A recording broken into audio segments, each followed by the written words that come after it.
أعوذ بالله من الشيطان الرجيم. بسم الله الرحمن الرحيم.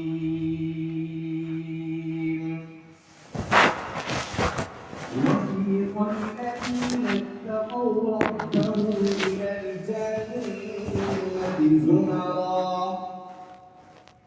حتى إذا جاءوها وفتحت أبوابها وقال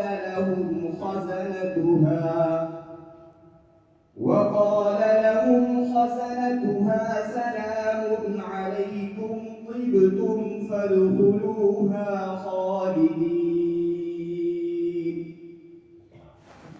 وقالوا الحمد لله الذي صدقنا وعده وأورثنا الأرض نتبوأ من الجنة حيث نشاء فنعم أجر العاملين.